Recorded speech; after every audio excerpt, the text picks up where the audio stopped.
Good morning, Shabbat Shalom, Chodesh Tov. Good afternoon if you're in fancy Eretz Yisrael. Here in fancy Far Rockaway, Rosh Chodesh, Friday. A little chilly outside, but Baruch Hashem. So this week, one of my favorite Rambans, probably one of the more famous ones. Content, important, but the brutal takedown of the Ibn Ezra, where he calls him blind. You can actually just Google it. Go to Google, type in Ramban Ibn Ezra, who made him blind. Type it in Google, and you'll see that a lot of people comment on this. So it's very interesting Ramban, how he literally handles the idea of the selling of the Bechorah, Esav selling the Bechorah, and also ties in the history of what's going to happen later when Yitzchak wants to give the brachos, the Bechor, or Esav has to trick Yitzchak. And really the most important part is that the time frame, and which the Ibn Ezra really puts together, which is kind of a Ramban thing. The Ramban, I don't know, Ramban is famous for looking at the history, look at the events. Why does it have 10 families here and 3 families? What happened? Connecting the dots. That's a Ramban thing, connecting the dots. And I think the Ibn Ezra kind of does the job that the Ramban usually does, in my opinion. And the Ramban kind of takes them apart piece by piece with a pretty good takedown and the insult.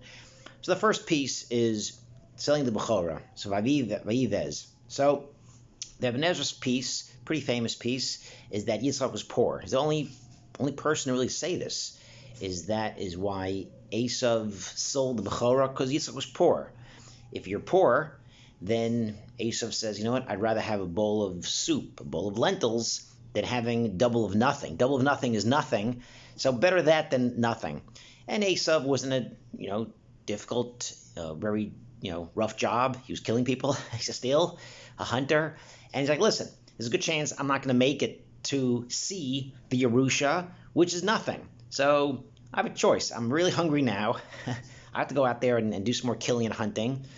So either have a choice. Either wait to get a Yerusha and get double of nothing, or I can kind of get a bowl of soup now. And Ibn Ezra kind of puts this a few points forward, because we see that when Yaakov actually gets sent away after he takes the Bechor from Esav, they send him out with no money, just himself.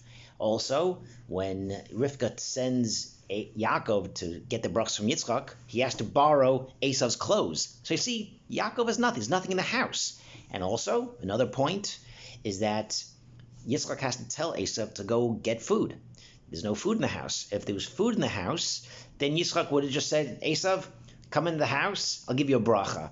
So all these points that he puts together points to the fact, which 3-4 different good proofs, good rayas, that Yitzchak really had no money. He was poor. Fine.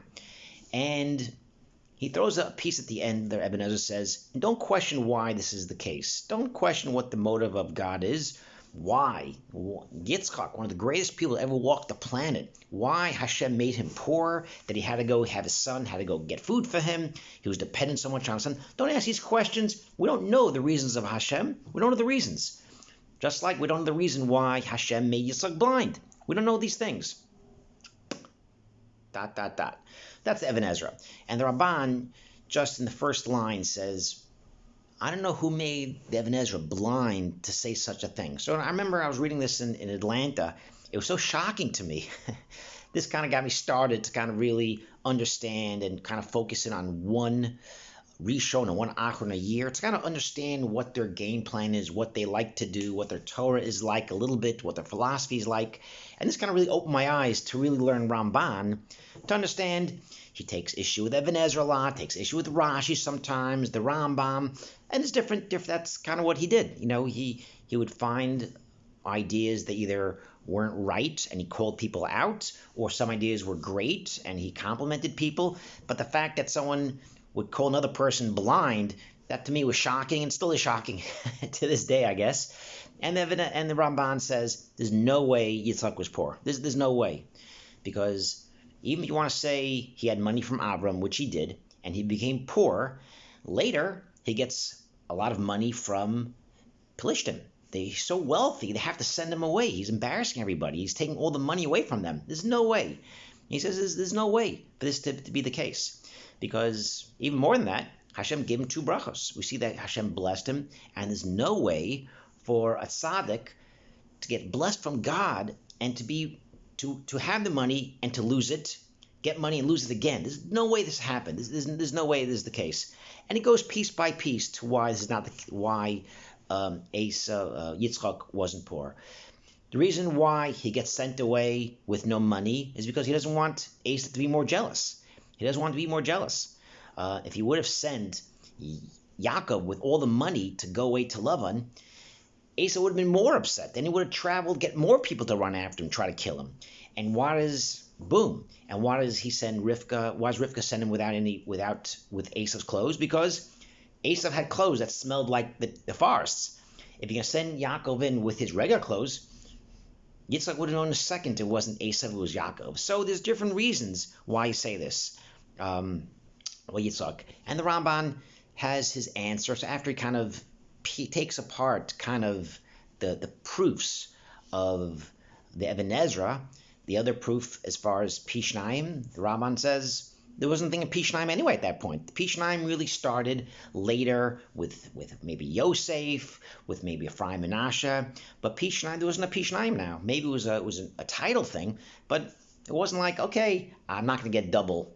Oh, there's no double. There wasn't anything double. There wasn't a concept of Pishnaim at that point for a Bachar. So the Ramban says, no, the reason why you had to get food is because to be in a good mood, to give the brachos, to get the special das and get nevuah from Hashem, you have to be in a good mood. Just like Elisha, the Rambam says Elisha sends in the musician to play music, put him in a good mood to say nevuah.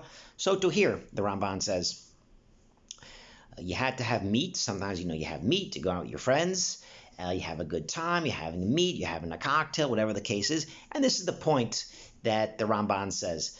And 3 lines, a few lines of what his pshat is, but really 3/4 of the whole thing is just taking down the piece by piece of it, Ezra. Shabbat Shalom.